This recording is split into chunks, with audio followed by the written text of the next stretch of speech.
Go.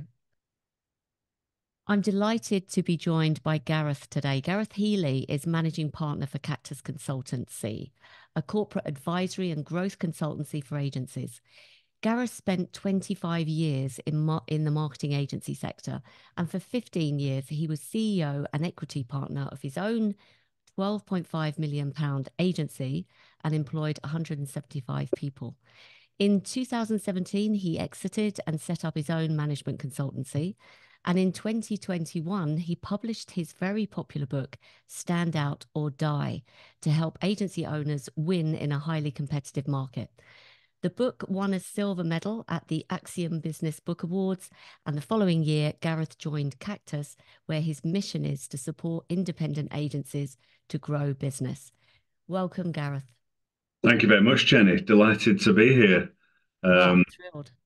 I've got a bit of a confession to make, actually, before we get into the guts of it. And that when I launched my book, when I published it, it was a couple of years ago now. I was one of the ideas or thoughts I had was to get on Jenny Plant's podcast Yeah.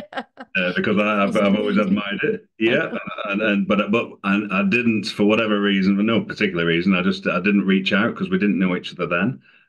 So it's taken a few years, but yeah, thank you for the invite to me today. It feels like I've finally realised that ambition. Life's ambition. Yeah, a lot of people say the same thing. No, I get that all the time. So let's get straight into the good stuff. Did you know, and when you started your career, because you actually said in your longer bio that you started as an account handler. So my warm-up question is, when you started your career as an account handler, did you know that you wanted to run your own agency? The short answer is no, I didn't actually, and I thought it was a really interesting. It's a really interesting question that because again maybe another mild confession to make. Actually, I didn't, and I never still don't actually consider myself to be an entrepreneur. Particularly, I ran a very successful business with my business partner, 50/50 shareholding in a large agency for 15 years, as you mentioned. But we bought that business in a management buyout. So I was an account handler in an agency. I moved to a new agency in 1998, 99, something like that, which was the business I bought. So the founder came along to us and said, "Hey, three of us at the time, became two of us.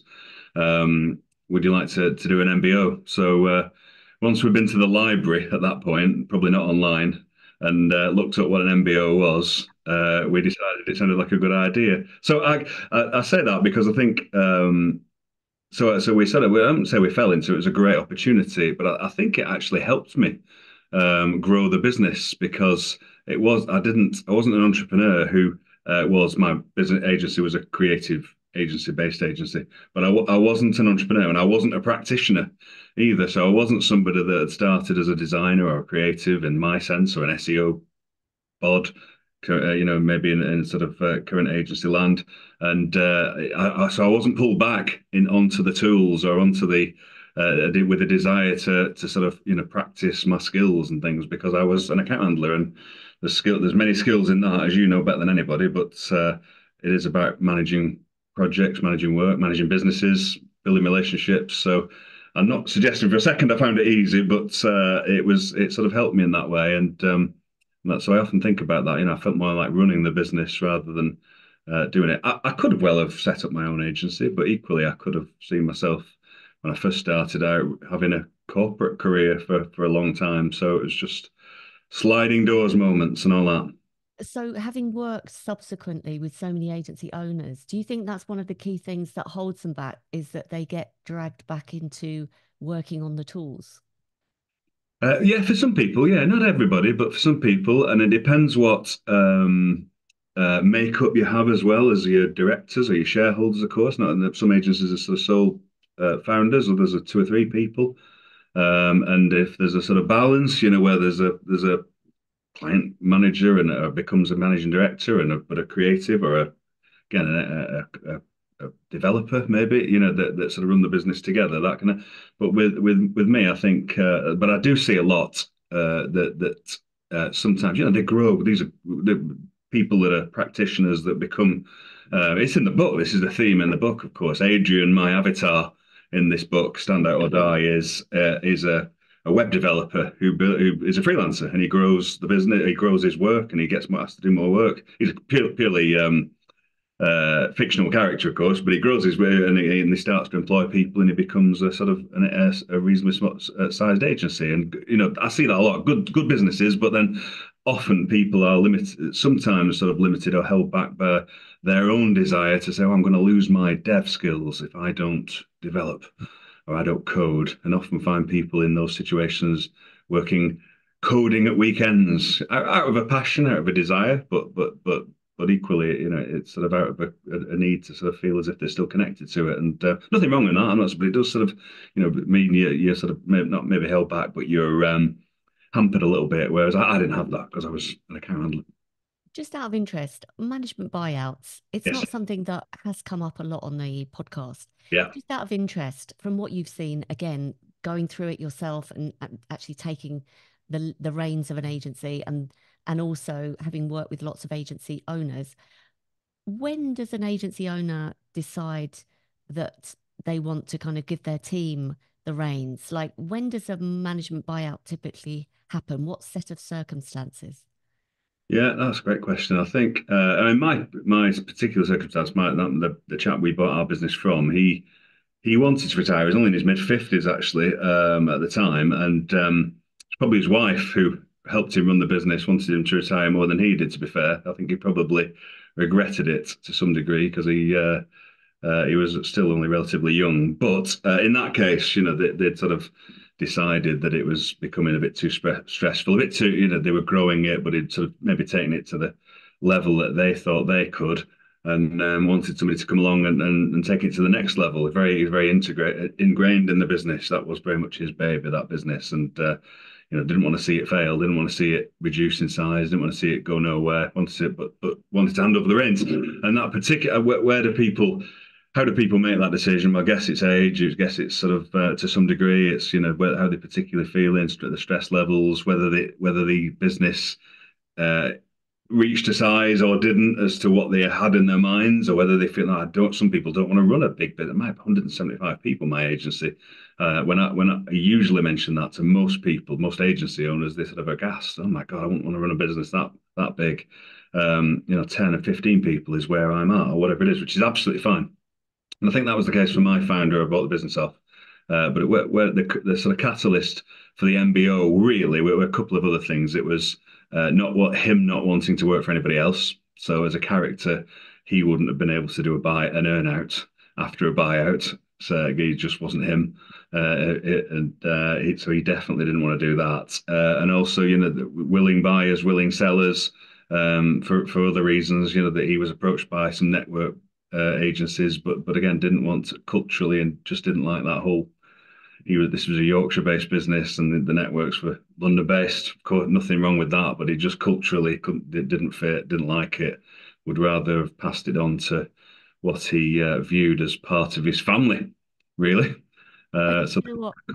yeah, I said this on a previous podcast. Sorry to interrupt you, but I went through a very nasty acquisition, and it was poorly executed. mm, And I understand what you're saying. I can see if you grow a business to that size and it's your baby, then you wouldn't want to go to another culture where you'd have to do your buyout, your earn out there. yeah, Okay, let's move on because I think a lot of people who are interested in your success. I mean, that is a huge business to run.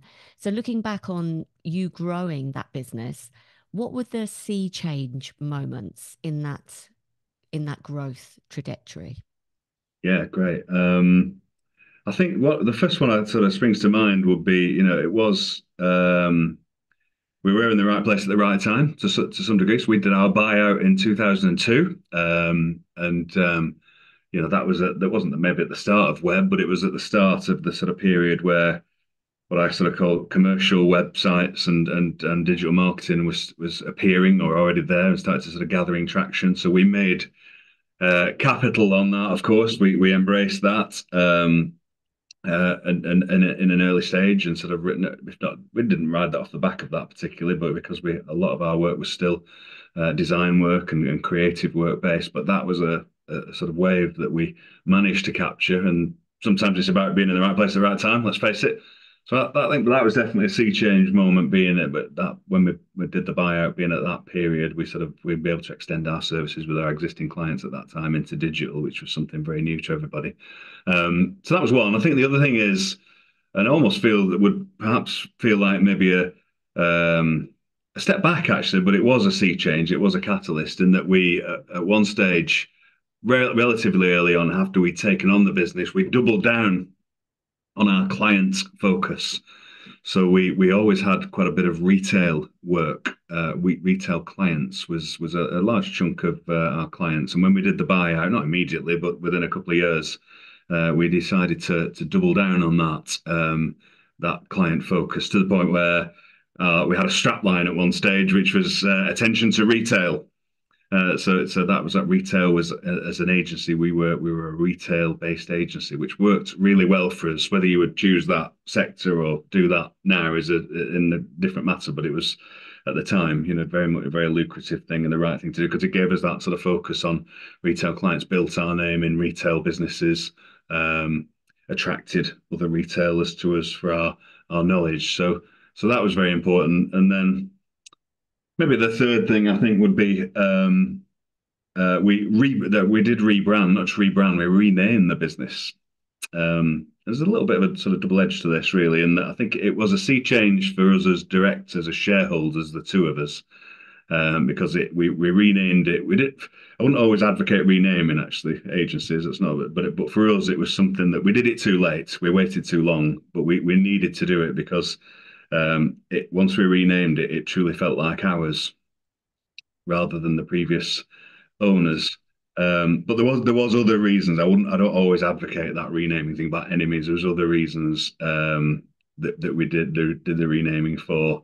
I won't bore you with the details, but fundamentally, just as a flavour, fundamentally, it was despite it being an established name, it was quite an ugly word, a strange word for an agency. There were many strange names for agencies, but this one was what does that mean? Can you So, tell me?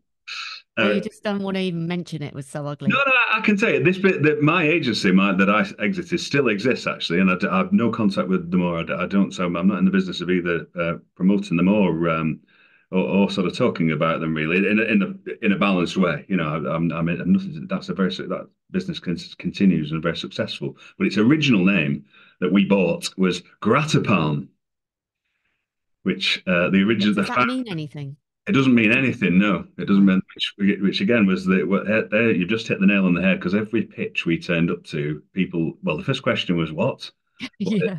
And sorry, what farm are you from? No, no, not a farm. That's a farm. Oh yeah, and then the follow up was exactly like, well, what does that mean? Well, actually, it doesn't mean anything. It means we had this thing about it's Latin for free hand, which it wasn't, but it Who's was. going to know that though? That's Well, that's right. really That's right. Yeah. So maybe, but it's quite. There's just I don't know I've never even after all these years I must look this up. What the um sort of there must be a word for this, but it's also quite an ugly sort of Germanic guttural word. It's not a nice beautiful word somehow. Do you know what I mean? Some Yeah, words. so Oh, that no. naming, that renaming, did that sort of give you more, I don't know, what was the impact on you of making that change? I think the impact on me and my business partner was something that I think is absolutely crucial in agencies and successful agencies, and it was more confidence.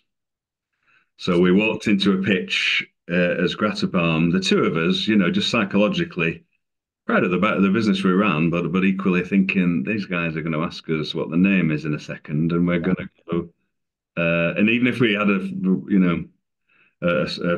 reason or a name or an answer, it never truly felt right. So once we'd renamed it, we had more confidence and more confidence as individuals, more confidence as a business. We're already a successful business at that point. I said we waited far too long to do that.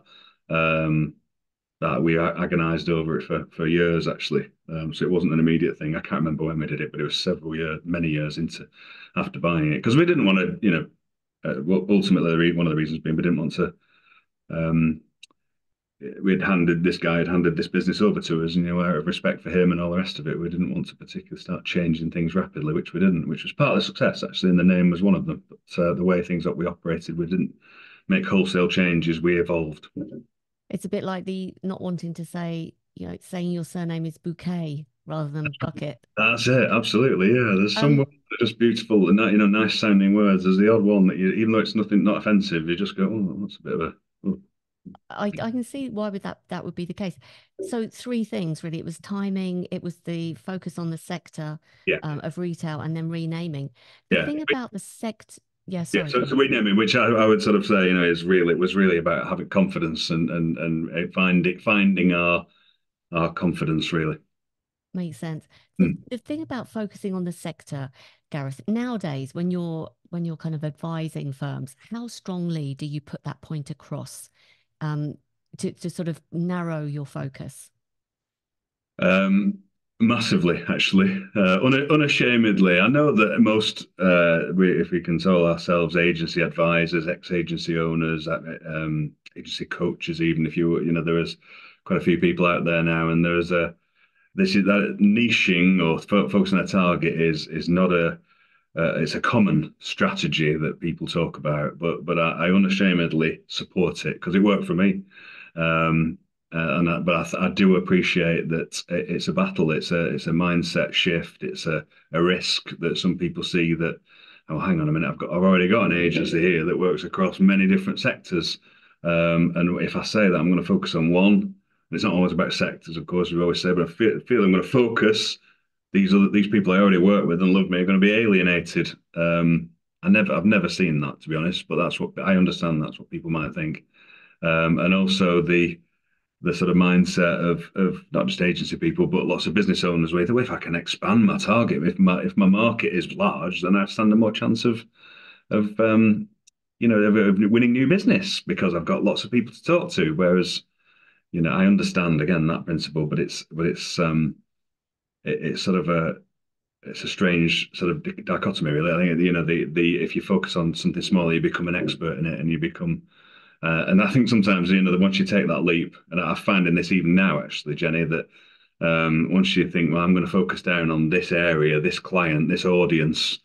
Sometimes once you're in, it's like one of the sort of caves. That when you do caving, you sort of go into the sort of potholing or caving or whatever you call it, and then you squeeze through a tight gap, and then suddenly other things open up, and you start to think, hang on a minute, actually, it's quite a broad church that I'm dealing with here. I should be focusing really on that bit. I'd love you to share any other insights about what it opens up for you because I've personally experienced this. I focus on account growth Yeah, and it's just a yeah. what do you call it? A labyrinth of more opportunity and more value that I can talk about. But what other things would you, because this is clearly a very, very good strategy, but like you've already alluded to, some agency owners think that it's narrowing the size of the market and the potential, and maybe they think it's risky. What other reasons would you persuade them to really consider it strongly? Um, well, not hopefully not to sound too ironic, but it helps them stand out, doesn't it? And stand out or die. It helps that if you're a generalist agency, an integrated creative agency, working across special, as people put on their website, specializing in 5 sectors across healthcare, retail, automotive, and financial services, or whatever people put, then you're competing and sort of you're sort of swimming in a pool with everybody else doing that, many other people doing that. Whereas if you can be more targeted, and again, I'd always say, and people will see this a lot, that it's not I'm not necessarily just pick a sector. Just well, it's just financial services for us. Then that can work, but it's about sort of maybe sort of focusing down on how you can help people really. But so I think it helps you stand out, but it helps you, particularly relevant to this period that we're in at the moment in 2024 in a tough market. You can, if you're targeting, you can go and look for people. If you're just targeting everybody, then it's akin to sort of walking down the high street with a sandwich board on, saying, I'm an agency. Come in if you're interested. Come and talk to me. And you can do that, but equally, if well, it's a specific. One of my clients, he works solely with pharmacies. Another one works solely with aesthetic clinics, and So both in healthcare, but never that's what they do. And if they're struggling for, well, not they're struggling for business, but if they're wanting new business, they know there's a place where they know pharmacists, or aesthetic clinic owners hang out, or what they read, or what they where they sort of go online, or conferences, or it's not always, even then it's not always easy because people are different people, but it's there's a chance that you can find them and not go and sort of start tapping them on the shoulder and selling to them, but equally, engage with them and demonstrate your expertise to them and start to understand what they are thinking and what they're worried about and what the challenges are in their businesses. Whereas if you're just a generalist, if 1 minute you're in a meeting with a financial services client and the next minute you're in a meeting with a house builder, um, you can demonstrate your skill, but you can't really. Nobody can talk about the state of that particular market or the opportunities or threats in it. If someone's listening to this, Gareth, thinking, "Well, God, if I'd have been in COVID and focusing on the airline industry, what would have happened?" Yeah, What's your advice for number of sectors to focus on? Do you say one is optimum? Do you say two? Do you say maximum of three? Is there any kind of rule of thumb you use if they wanted a sector rather than a sure. horizontal? Yeah, sure. I mean, that's a common. It's a great point and a common, thing that I get asked, of course, in terms of the COVID piece. But and I do refer to this book to that in the book. Actually, I can't remember exactly what I say, but I think for me, I think there's two things. I think what in terms of, yes, okay, spread the risk a little bit. Let's have two or three sectors if you're just sector focused. If you're not, I'm an advocate of going all in. Actually, if you're going to stand out, let's stand out. Let's do something. I'm not by any means, I promise. I'm not a gambling man actually, but in this particular business is about risk, or taking risks, calculated risks, not being silly, or just sort of gambling on everything you do. But business is about risk. So if you're trying to protect yourself, if anybody was trying to protect themselves from the COVID-19 pandemic from a business point of view, they had to have a crystal ball, didn't they? Yeah.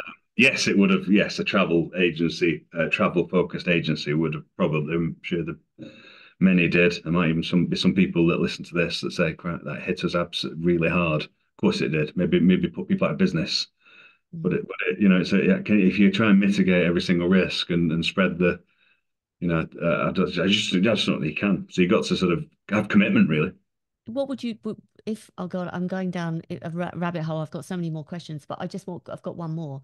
If an agency is at the point of deciding that they want a niche and they're Yeah, looking at whether to do vertical or horizontal, i.e., horizontal being, right, we're just going to do SEO or we're just going to do PPC or we're just going to do brand strategy. yeah, What would be your preference or what's your usual advice? yeah. I think my preference, I like both, of course, or a intersection of both, of course. But if we're going to focus on one, I'd chapter the chapter in my book, the acronym, it's authority, or selling the specialism first before domain, choosing your clients, for a reason, because I think that one would probably come before being an expert in a certain area is preferable than um, just focus on an audience, I guess, if Great. pushed. All right, lovely. Thank you for that. Talking of the book, I'd love to talk about the book because I've heard nothing but good things about it. I've got it sitting on my desk here, and I've been dipping in and out. I can't say I've read it from cover to cover. Just can you tell us the key principles of the book? Yeah, well, of course, yeah. Thank you for even. I love buying business books, but I know how hard it is to find the time. I've got hundreds here, but finding the time to read them is a different matter. I found that often, being an author, that people coming back to me later on saying, "I've finally got around to reading it," which I'm always grateful for. But the principles, the print, you could summarize my book, Stand Out and I actually can summarize it in one word. I always say, which it would be focus. So that's the one word summary of the book. And it's about trying to focus down on all sorts of areas. We've just talked there about specialisms and clients and target markets and things, but focus in many other ways as well. So that's the core of it. Because I think so many agency owners as business owners are often distracted. I think it comes we're not unique in that sense as business owners, but the agency own people to do are easily distracted, easily sort of magpies. There's something more interesting over there. I think now we can do that. I'd love to work with those types of clients. Now we do SEO. I think we should do PPC as well because that'd be good, wouldn't it? Or you know, and I think it's there's many reasons for that, which I haven't got the time to go into now. But I think it's the flexibility of the business model helps. You don't, you know, by doing those things, we don't have to spend hundreds of thousands of pounds on new machineries or new machinery or new factories to do it. No, we can get a laptop and put it on our website and say we do it, and that's it. And there's a beauty in that, but also a danger in it, I think. So lots of agency owners, picking up different things, but so focus is the core principle. But the main thrust of it is there's a seven stage or seven pillar framework that I sort of advocate for creating what I call a standout agency, which is there's a standstill agency and a standout agency dynamic in this book. And standstill agencies, as it says, are not bad agencies necessarily by any means. They're just maybe stagnant or plateaued a bit or reached a pay or struggling in the market because they're very similar to other people. And then a standout agency, again, you can't crystallize that in sort of one sentence, but it's about being better. It's about being the best they can be. And there's seven pillars in a framework to encourage people to do that, which forms the acronym of Roadmap. ROADMAP, of course. Yeah. So can you talk us through what roadmap stands for? So yeah, absolutely. So roadmap is the first one. The R is reset. So it's your mindset ultimately as a business or directors or shareholders in terms of mindset is crucial really to want to change, to want to get better, to want to make a difference, to want to stand out. Second one's objective. So it's about having a purpose, so powering your purpose. So having a reason for being beyond just being an agency and making some money. And we're going to sell in 3 years for millions of pounds. Got to have something more than that. It touches that on the I never know whether it's cynic or cynic, but you'll all know We that. know who you mean. Yeah, Yeah. Simon Sinek. They sort of start with why stuff, having a why. There is elements of that. It's not all about that, but it's having a reason for to exist beyond just making money and working with clients. And we do SEO, and what do you want to know? Got to have some sort of reason to exist. So that's objective. Authority is about focusing on, if not one, a small number of services, of specialisms, of being an expert, not just being a generalist. D is for domain, so that's choosing the clients, that's having a client target. M is for methodology, so having a sort of productized approach, but making sure that not just selling services, but having a methodology, having a process that you take clients through. So you take them from A to B, and you tell them what you're going to do in between, and making the service that you provide, which ultimately is a service, more transparent and ultimately easier to buy. And as part of that, the next one is advantage. So it's being able to sort of demonstrate your difference. So being not necessarily unique, but being able to capture how you are different.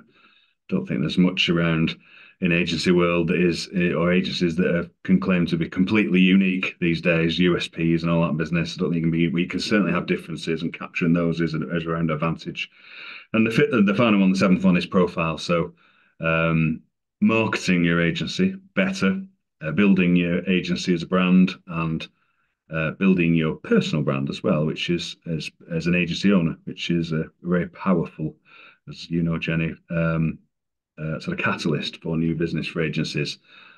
Not new; it's been around since Sarch and David Ogilvy before them and all that sort of stuff. But and people are sort of catching on to that a bit more now, but still thinking it's a hugely powerful thing that to have as a personal brand as an agency owner. Well, you don't need to look much further than Gary Vee and Stephen Bartlett, really, do you, to kind of Absolutely. see how what a Yeah. difference it's made. Yeah. Thank you for explaining that acronym.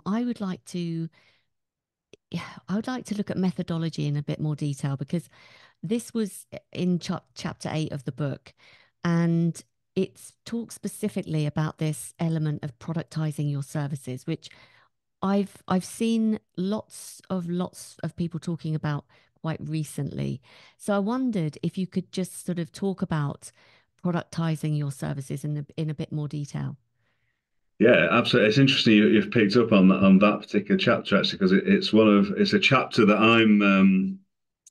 it's not my favorite, but it's an example actually of that of when just as we talked about running a business and niching. It's an example. I think when you write a book, or certainly my experience in writing one, was that you're proud of what you've done, but there's also part of it that you think, wow, that was a book in itself, and that chapter methodology is probably my if not my next book, it's certainly something that I feel as if I could have written far more about, because I think it's really important and interesting, but also I think it's really pivotal to agencies going forward. So methodology is as I try to explain it, is about having not just selling a service. We sell, again, just use SEO as an example, but having so we're not just an SEO agency that sells SEO, making sure that you have a methodology around it, which is, of course, we all do internally, but the methodology that is client facing, so that clients, so there's more transparency. Agency services are very sort of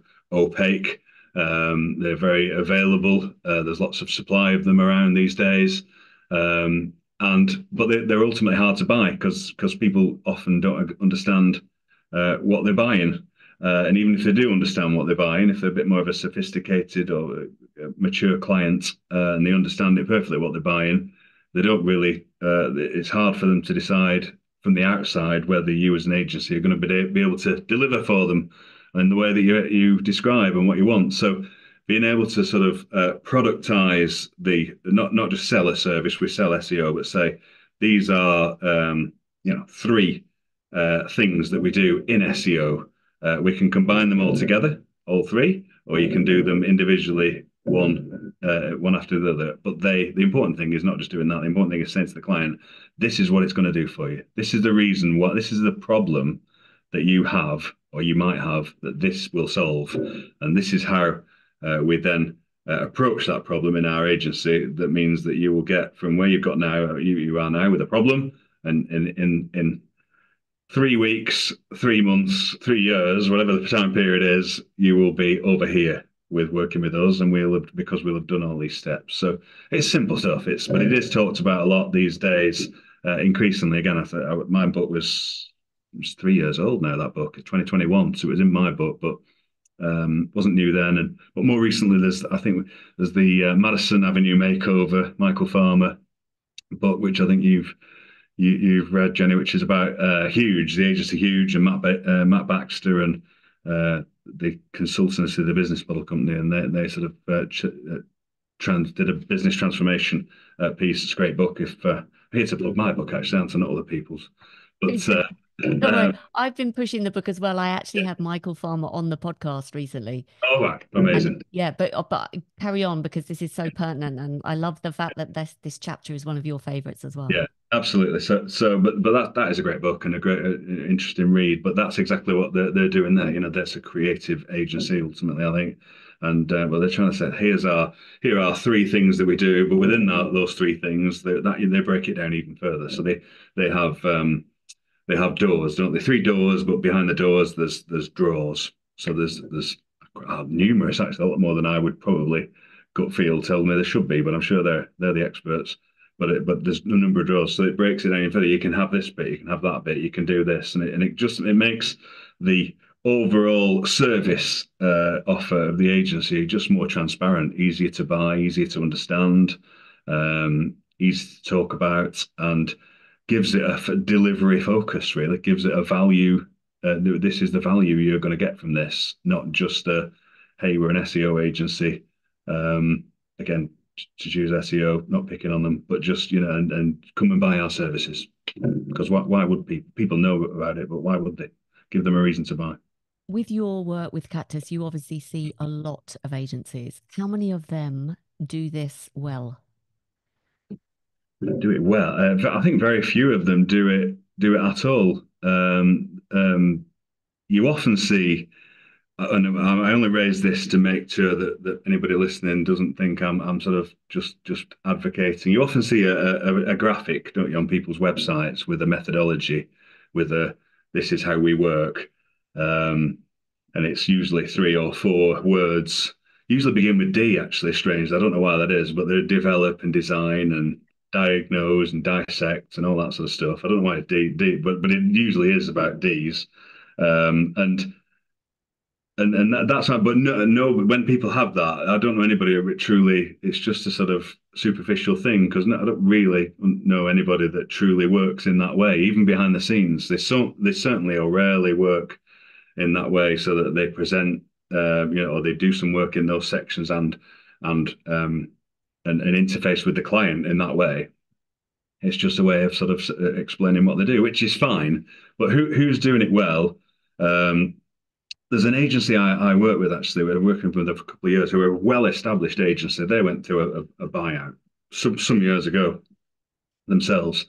So there's an agency called Principals in Leeds, who are a well-established, well-known agency, but have been around a long time. And recently they've done some great work on this recently, because they've managed to capture what they do, which is essentially working with consumer brands, primarily in the retail space. So what we used to call shopper marketing years ago, sorry, what we used to call sales promotion years ago, now became shopper marketing, and is probably now more recently brand activation. These things are different names, but rather than just call it that, they've sort of come up with this sort of productized model, which is they have an overall arching sort of mantra or purpose, which is to create unforgettable brands.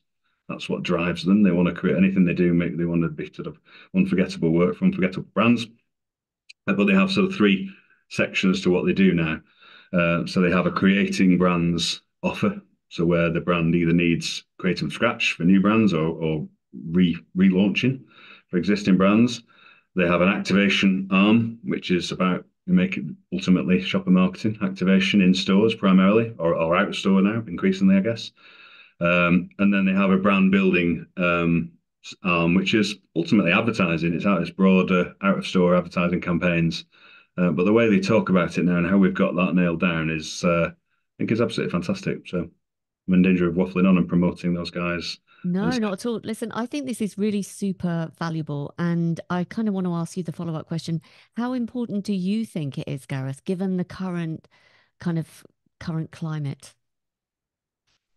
yeah, I mean, for the current climate, I think it's not just for the current climate actually, but just for the future. I think how we need to evolve as businesses. I think it's hugely important actually. Um, we have that thing in agencies about there's thousands of us now. As great an industry as it is, by the way, this is my life, my life's work, this industry. So nothing I say is meant to be negative or looking down on it, but there's thousands of agencies out there. They all sort of broadly sound the same and do similar things, and trying to get clients to engage with you is incredibly difficult in the current market, but also in general anyway, regardless of recessions and elections and all sorts of things going on, wars, etc. It's hard to do that. So I think the productized approach is a way of making our business, what we do, making the value more transparent and selling what we do in a better way, and making it easier for people to buy, really. So yeah, I think it's absolutely crucial. And would you say that it's more profitable to work like that as well? Definitely, yeah, because you've still got to keep an eye on the hours and the input, of course. But I think the more you can break it down into small chunks, and to be fair, the web development guys know this, and that's how they work. The more you can break it down into sprints or chunks or whatever you want to call it, the better chance you stand of being able to control your input and therefore control or maximize your profitability, because there are sort of more defined, albeit there might be smaller sprints or chunks or whatever products or whatever you want to call them. There's more defined sort of ways of saying, well, that starts then and it finishes then, and once we've done that, we go on to do this, and then we go on that to do that.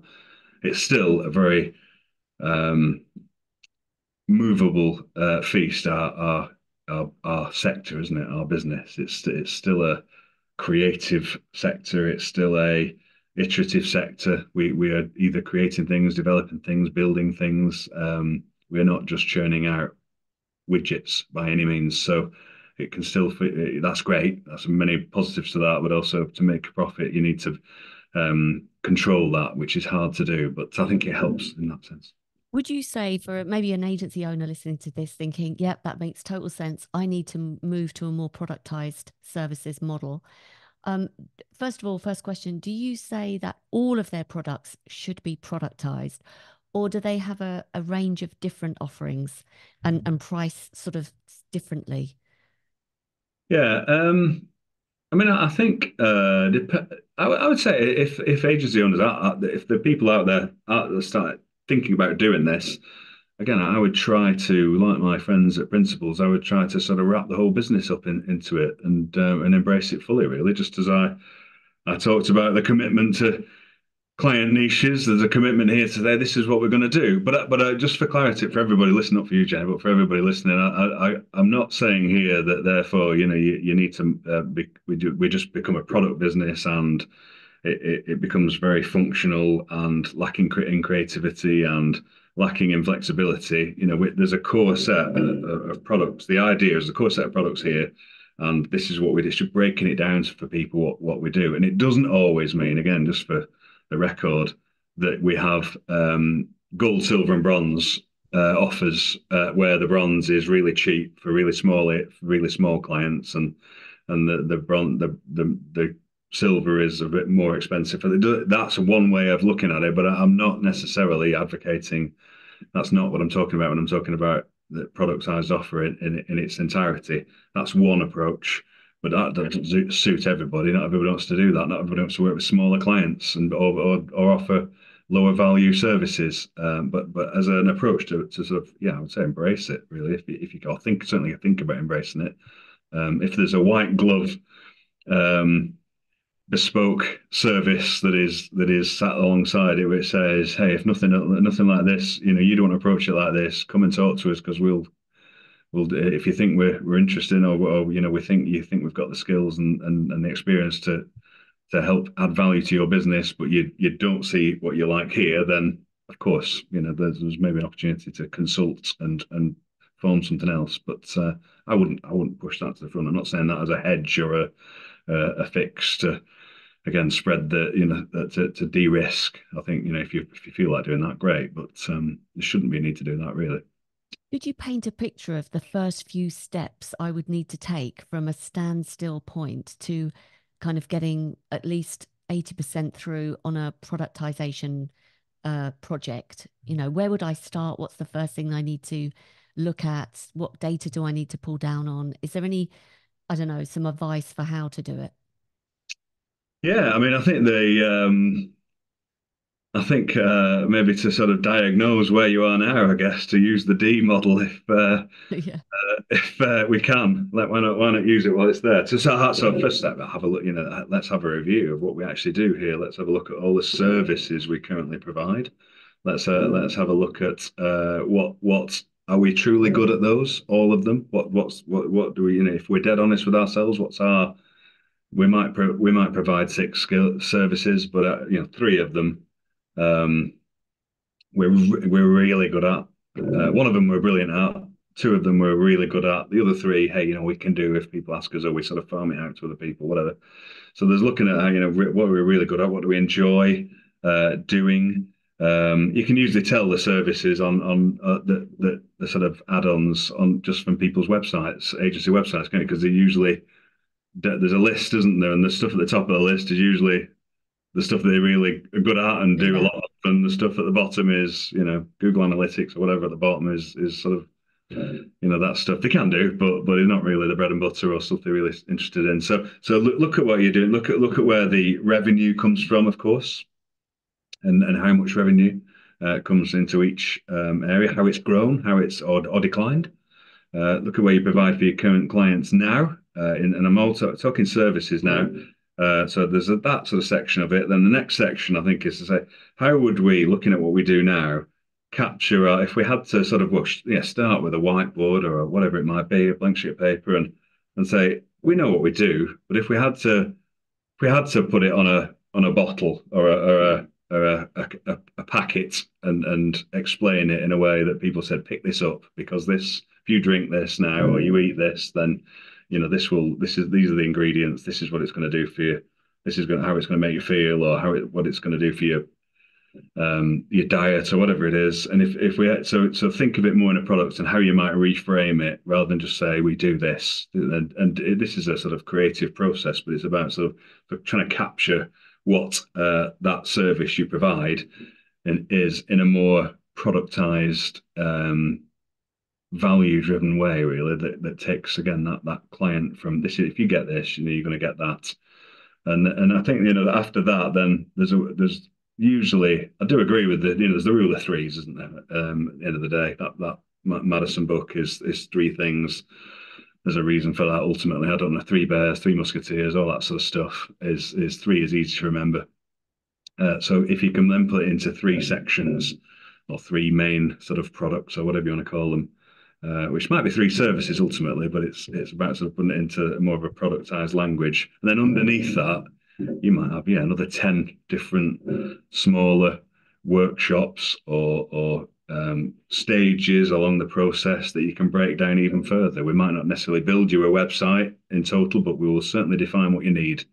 So discovery, another D, in terms of websites or what you need or where you are now is a product number one. But for that, it's 5 grand. If you then decide you want us to build it, that's great. We're happy. We'd probably love to do that. But if not, then you will have the absolute expertise knowing what you need, when you need it, how you want it done, what's the best way to do it. You can take that way somewhere else if you like, but we've done the workshop for you. We've done the thinking and helped you done the thinking for you.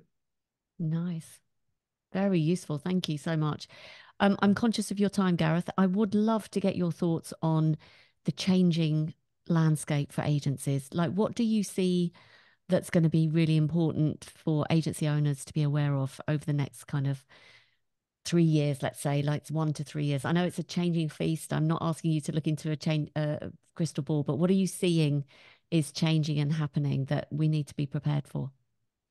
Yeah, this crystal ball time, isn't it? But I'll do my best. I mean, I think I'm gonna be Captain Obvious here, I guess, in that technology is continuing to disrupt our life, well, enhance, but also disrupt our lives, isn't it? And that's clearly going to be a massive challenge for the current agency model, how things currently work with AI and all the other different tools that are now available to not just us but to our clients. That's going to be a huge disruptor. So I think overall, I want to say I can't. It's going to be tougher. I won't. I don't like to. I'm a bit of a. I'm not a Yorkshireman actually. I'm a Lancastrian, but I do live in Yorkshire. But I've adopted the Yorkshire um, bluntness, I guess, sadly. But it's going to get tougher over the next 1 to 3 years. Not just because we're in a recession, but just in general. And I think, but actually, I think again, with the risk of being controversial, that's a good thing because it's going to that's what economic downturns ultimately are for or driven by, aren't they? They're to weed out um, the sort of not the losers, but the poorer off businesses in a market. It's to sort of flush out the people that are not just going through the motions, or a bit comfortable, or a bit stand out and stand still, should I say? So I think it's a good thing because I think there are agencies are a massive, easy business to start. They're one of the most easiest businesses to start there probably is, and that's why there are thousands of them. They're hard to grow. They're extremely difficult, if not impossible, to scale, but they can be grown. But I think the next 1 to 3 years. Well, hey, it says in the book again, written 3 years ago. We're operating as an agency in a saturated market. There's thousands of our competitors.